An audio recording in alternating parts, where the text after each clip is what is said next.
امام علی علیہ السلام لوگوں کو درس اخلاق دے ہی رہے تھے، اتنے میں ایک شخص آ کے کہنے لگا، یا علی، میں چند سوالات کرنا چاہتا ہوں۔ امام علی علیہ السلام نے فرمایا، پوچھو، کیا پوچھنا چاہتے ہو؟ تو وہ شخص کہنے لگا، یا علی، دن کے آغاز میں سب سے پہلے کیا ہوتا ہے؟ بس یہ کہنا تھا۔ تو امام علی علیہ السلام نے فرمایا، اے شخص، دن کا آغاز دو فرشتوں سے ہوتا ہے۔ ایک فرشتہ گھر گھر جا کے دعا کرتا ہے اور دوسرا فرشتہ گھر گھر جا کے التجا کرتا ہے۔ وہ کہنے لگا، یا علی، کس بات کے لیے فرشتہ دعا کرتا ہے اور کس بات کے لیے التجا کرتا ہے؟ امام علی علیہ السلام نے فرمایا، میں نے اللہ کے رسول سے سنا کہ صبح سے پہلے دو فرشتے زمین کو آتے ہیں اور گھر گھر جا کے دیکھتے ہیں جس گھر میں کوئی ایسا بندہ ہوتا ہے جو اللہ کی مخلوق پہ خرچ کرتا ہے، اپنے عزیز و اقارب پہ خرچ کرتا ہے، اپنے گھر والوں کی ضرورتوں کو اپنا فرض سمجھتا ہے، تو ایک فرشتہ اللہ کی دربار میں دعا کرتا ہے کہ اے اللہ، اس کے ہاتھ کو کبھی تنگ نہ کرنا، اس کی نعمتوں کو بڑھاتے رہنا، تاکہ یہ ایسے ہی اپنے عزیز و اقارب اور گھر کے افراد پہ خرچ کر سکے۔ اور دوسرا فرشتہ ڈھونڈتا ہے کہ گھر میں کوئی ایسا فرد تو نہیں جو اپنے مال کو عزیز و اقارب اور گھر والوں سے چھپا کے رکھتا ہے، اللہ کی مخلوقات پہ خرچ نہیں کرتا۔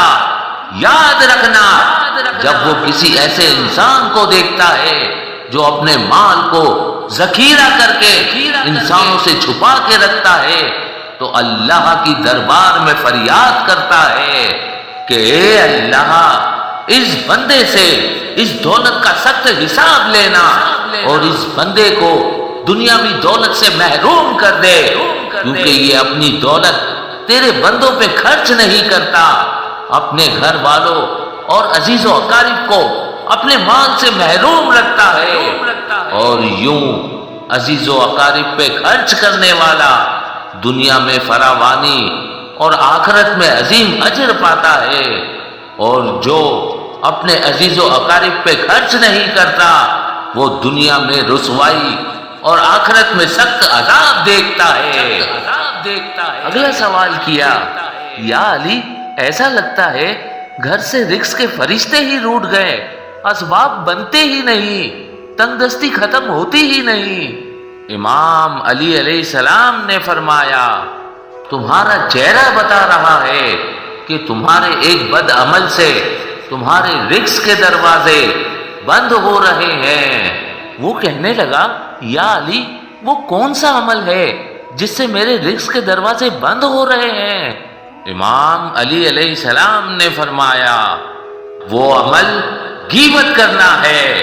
یاد رکھنا، جو انسان اللہ کی مخلوقات کی غیبت کرتا ہے، دوسرے انسانوں کے نزدیک کسی انسان کی برائی کرتا ہے، تو اللہ کی طرف سے رزق کے دروازے اس کے لیے بند ہونے لگتے ہیں، اور یوں وہ مفلسی، تنگ دستی اور غربت میں تباہ ہو جاتا ہے۔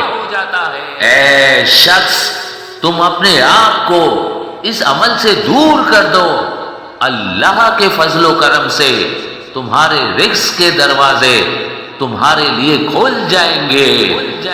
اگلا سوال کیا، یا علی، میں روز کام پہ جاتا ہوں لیکن مجھے اس طرح سے کامیابی نہیں ملتی جس کا میں اہل ہوں، اور نہ ہی دن بھر سکون ملتا ہے۔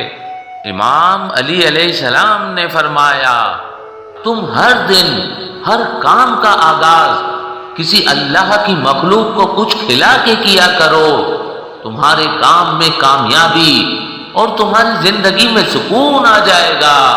تو وہ کہنے لگا، یا علی، میرے دامن میں اتنی گنجائش نہیں کہ میں روز کسی نہ کسی کو کچھ کھلاؤں۔ امام علی علیہ السلام نے مسکرا کے فرمایا، کیا تمہارے گھر میں ایک اناج کا دانہ تک نہیں ہوتا؟ تو وہ کہنے لگا، ہاں یا علی، میں دن میں 2 یا 3 مرتبہ کھانا کھاتا ہوں۔ امام علی علیہ السلام نے فرمایا، کیا اس کھانے میں سے ایک اناج کا دانہ بھی نہیں نکال سکتے؟ تو وہ کہنے لگا، یا علی، ایک اناج کے دانے کی کیا اوقات؟ امام علی علیہ السلام نے فرمایا، ضروری نہیں ہے کہ اپنی وسعت سے زیادہ دو، لیکن جو بھی دو خلوص سے دو۔ اگر تم صرف ایک اناج کا دانہ اپنے دن کی غذا میں سے نکال کے اللہ کی کسی مخلوق کو کھلاؤ، کسی پرندے کو کھلاؤ، کسی کیڑے کو کھلاؤ، کسی چونٹی کو کھلاؤ، تو اس غیر مخلوق کی دعا سے تمہارے آنے والے کام بننا شروع ہو جائیں گے اور تمہارے رزق میں برکت ہونا شروع ہو جائے گی، کیونکہ اللہ اپنی ہر مخلوق سے پیار کرتا ہے۔ تو تم اس کی مخلوق کو اپنے حصے میں سے رزق کھلاؤ گے تو وہ اپنی رحمت سے تمہیں مالا مال کر دے گا۔ اگلا سوال کیا، یا علی، زندگی میں اچانک سے مصیبتیں کیوں آتی ہیں؟ امام علی علیہ السلام نے فرمایا، اے بندہ خدا، 9 چیزوں سے اچانک سے مصیبت آ جاتی ہے اور اللہ ناراض ہو جاتا ہے۔ تو وہ پوچھنے لگا، یا علی، وہ 9 چیزیں کون سی ہیں؟ امام علی علیہ السلام نے فرمایا، پہلا، اپنی بیٹی کو گالی دینا، دوسرا، دل میں اللہ کی مخلوق کے لیے بغض رکھنا، تیسرا، مہمان کو دیکھ کے تلخ رویہ کرنا، چوتھا، اذان کے وقت کام میں مصروف رہنا، پانچواں، ماں باپ کی عقل کو حقیر سمجھنا، چھٹا، نماز کے بعد دعا نہ مانگنا، ساتواں، کھڑے ہو کے پانی پینا، آٹھواں، دسترخوان پہ زور زور سے ہنسنا اور باتیں کرنا، اور آخری، وضو کی حالت میں کفر کے الفاظ ادا کرنا۔ یاد رکھنا، جو انسان یہ 9 کام کرتا ہے تو اللہ اس انسان سے ناراض ہو جاتا ہے اور یوں اس کی زندگی میں اچانک سے مصیبتیں آنے لگتی ہے۔ اگلا سوال کیا، یا علی، نصیب، قسمت کو بدلنے کا سب سے آسان عمل کیا ہے؟ امام علی علیہ السلام نے فرمایا، قسمت کو بدلنا اللہ نے انسان کے اختیار میں رکھا۔ تو اس نے کہا، یا علی، وہ کیسے؟ امام علی علیہ السلام نے فرمایا، اللہ نے عالم ارواح اور عالم ملکوت کے بیچ میں ایک عالم بنایا، اس عالم کا نام عالم نسات ہے۔ وہاں جو انسان زمین پہ چلتے ہیں اس انسان کے لیے ایک فرشتے کو منتخب کیا اور اللہ نے اس کو یہ ذمہ داری دی کہ وہ زمین پہ رہنے والے انسانوں کو غور اور فکر کے ساتھ دیکھے۔ جو انسان اللہ کی مخلوقات کے لیے غلط سوچے تو وہی خرابیاں جو وہ دماغ میں سوچے وہ اس کے آنے والے وقت میں لکھ دے۔ جو انسان جیسا سوچے گا اس کا نصیب بھی ویسا ہی ہوگا۔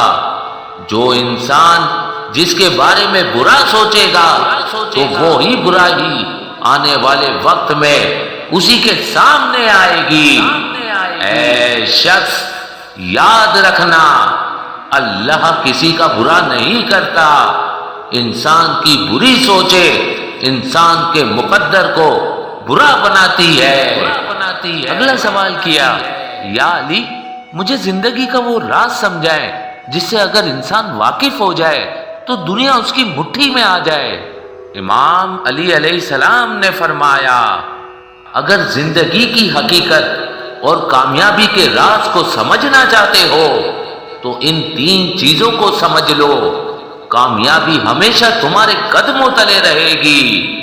پہلا، اس بات کو جان لو کہ دنیا کا سب سے عظیم انسان وہ ہے جو دوسروں کو عظیم سمجھے، کیونکہ جب تم دوسروں کو عظیم سمجھو گے، اپنے سے بلند سمجھو گے، تو کائنات کا ذرہ ذرہ تمہیں بلند کرنے کی جستجو میں مگن ہو جائے گا۔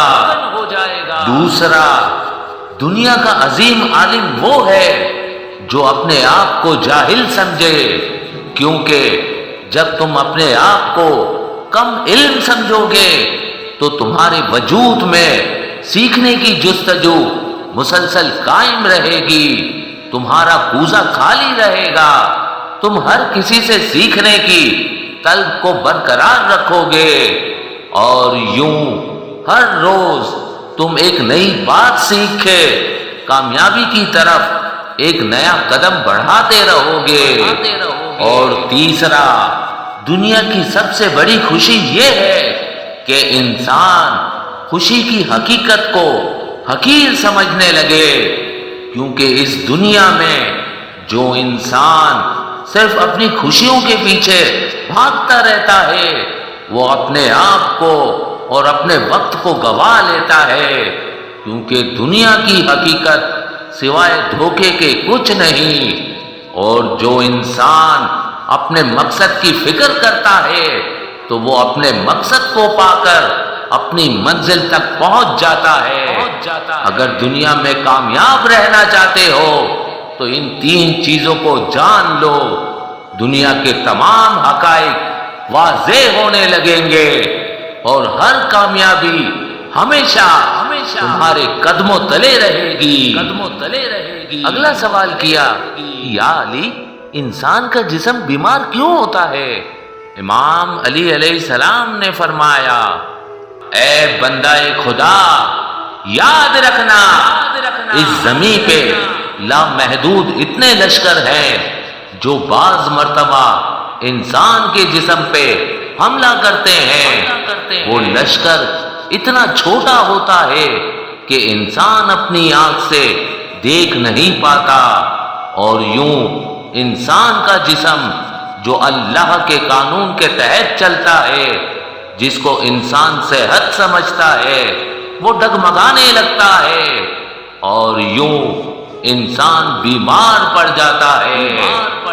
تو وہ پوچھنے لگا، یا علی، ایک لشکر حملہ کرتا ہے، کیا اس لشکر سے بچنے کا کوئی عمل ہے؟